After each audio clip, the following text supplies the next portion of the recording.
नमस्कार विद्यार्थी मित्रांनो, आजच्या लेक्चरमध्ये आपण कोनिकल पेंडुलमचा अभ्यास करणार आहोत. पेंडुलम आपण सर्वांनी पाहिलेला आहे. पेंडुलम म्हणजे काय असतो? A string is fixed attached to a metal sphere bob and another end of the string is attached to the rigid support, fixed support. That is a pendulum. But in case of conical pendulum, if we move the bob in horizontal circle, that metal sphere that is called as bob, if the bob moves in a horizontal circle, then string describes a cone like structure. Therefore it is a conical pendulum. It is a simple pendulum which has given such a motion such that bob describes a horizontal circle and string describes a cone. This is the definition of conical pendulum. Now consider a bob of mass small m revolving around a horizontal circle of radius r with velocity v. Let theta be the angle made by the string with the vertical. Let tension T is along the string. We can see from the figure that at point B there is a bob revolving in a horizontal circle. It is attached by a string of length L. B पॉइंटला Bob आहे.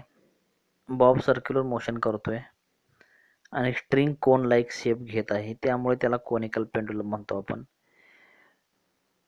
तर या ठिकाणी बॉबवरती कोणते कोणते forces आता act होत आहेत हे पाहणं गरजेचं आहे.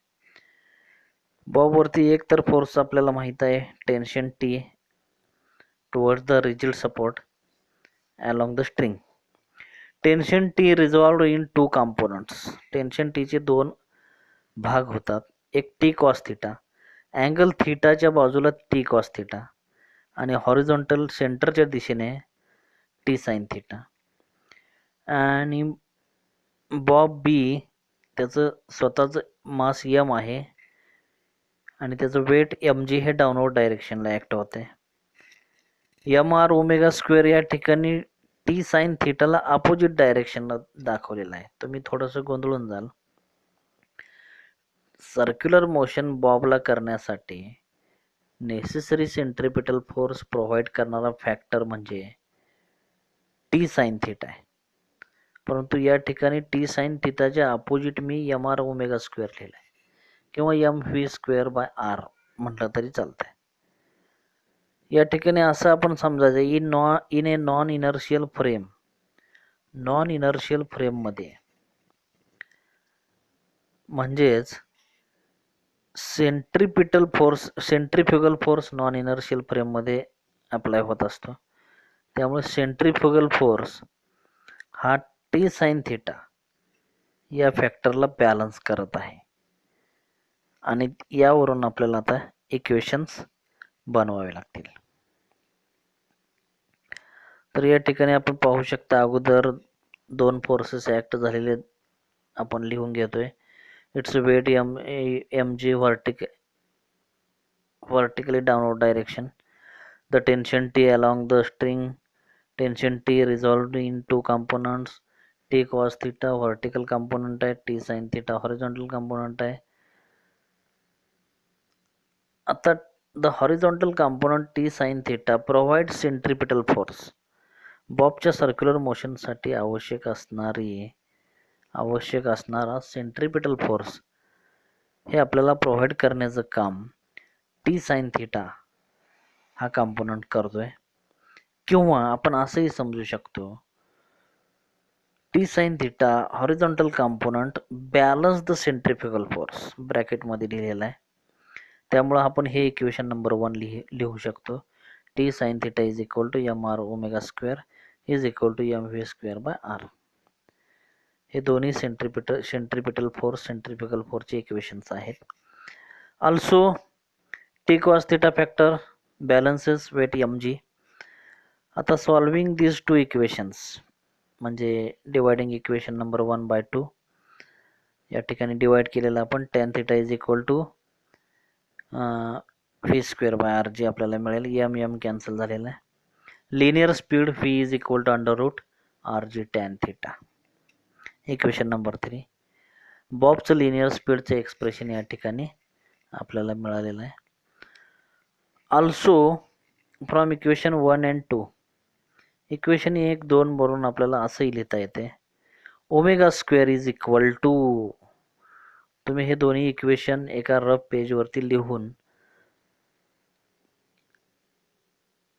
रफ पेजवरती लिहून आणि इक्वेशन 1ला 2ने डिवाइड करून ω² ला लेफ्ट साईडला घेतल्यानंतर तुम्हाला ω² is equal to g sin θ upon r cos θ असं फॅक्टर मिळणार आहे. नेक्स्ट बघूया आपण. आता फिगरवरून जर आपण लक्षात घेतलं r is equal to L sin θ, r is equal to L sin θ. r म्हणजे काय, रेडियस आहे. फिगरकडे बघा. r radius of horizontal circle, L length of the string. जे टेन्शन T दाखवतोय आपण ते टेन्शन T आहे ते स्ट्रिंगच्या लेंथच्या अलॉंग आहे. स्ट्रिंगची लेंथ किती आहे, L. इकडं रेडियस R आहे.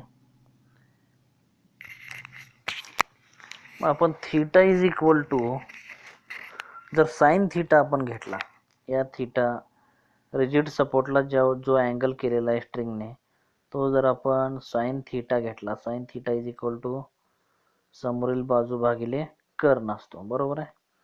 समोरील बाजू काय, R डिवायडेड बाय कर्ण काय, L. म्हणजेच R is equal to L sin θ आपल्याला मिळणार आहे. R is equal to L sin θ या ठिकाणी आहे. Putting in above equation, R च्या ठिकाणी L sin θ ठेवलं, sin θ कॅन्सल झालं. J upon L cos θ, omega is equal to √J upon L cos θ. Equation number 4. Angular speed आपल्याला या ठिकाणी बॉबचं मिळालेलं आहे. Period T period of a bob, period of a conical pendulum is equal to 2 pi by omega. Standard formula is equal to 2 pi √ ओमेगाची value या ठिकाणी आपण पुटअप करतोय. L cos θ √L cos θ upon G. Equation number 5. Frequency N is equal to 1 upon T reciprocal of time period is equal to 1/2 pi √G upon L cos θ. Equation number 6.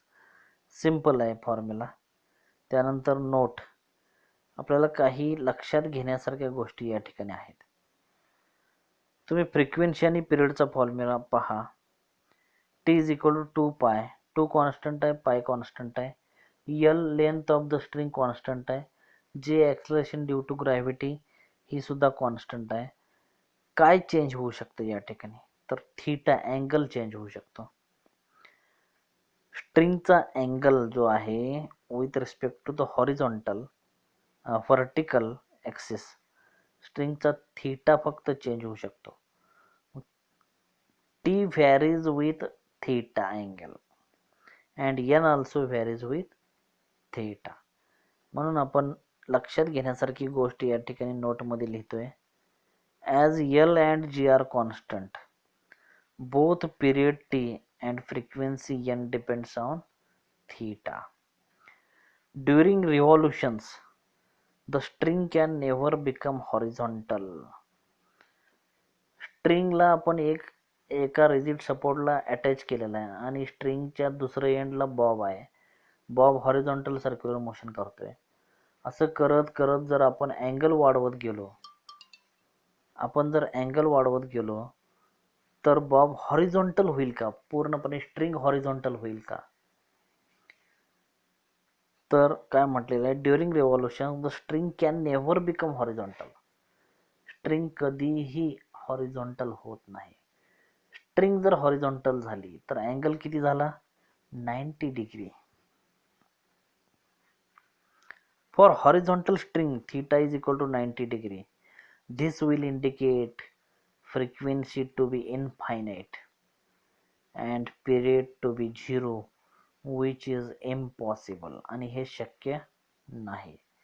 हे शक्य नाही म्हणूनच string horizontal perfect horizontal कधीही होत नाही. During revolution, also in this case T is equal to mg cos theta in the string, and kinetic energy 1/2 mv square is equal to 1/2 mr square omega square. फीच्या ठिकाणी आपण r omega ही value ठेवलेली आहे. mr square omega square of the bob will be infinite. जर theta 90 degree घेतला तर tension सुद्धा infinite होणार आहे, कायनेटिक एनर्जी सुद्धा इनफायनाईट होणार आहे, पिरियड 0 होणार आहे, फ्रिक्वेन्सी इनफायनाईट होणार आहे. नीट JEE साठी अशा प्रकारचे जे महत्त्वाचे पॉईंट्स आहेत, म्हणजे आपण आउटपुट काय घेतला या कोनिकल पेंडुलम मध्ये हे आपल्याला विचारू शकतात. जर कोनिकल पेंडुलम मध्ये थीटा 90 डिग्री असेल तर काय होईल, period what will happen to the period, असं क्वेश्चन असू शकतो. what will be the frequency of conical pendulum, what will be the kinetic energy, what will be the tension in the string. हे आपल्या पटकन लक्षात आलं पाहिजे की टेन्शनचा formula T is equal to mg cos theta. Theta 90 degree असेल तर कॉस 90 डिग्री काय येणार आहे, 0. mg divided by 0, that means infinite. something divided by 0 is equal to infinite. The string and kinetic energy also 1/2 mr square omega square of the bob. The omega square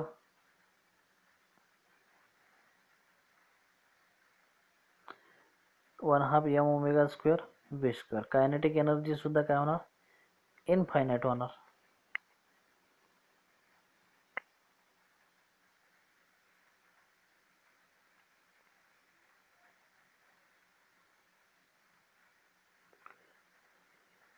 ठीक आहे, धन्यवाद विद्यार्थी मित्रांनो.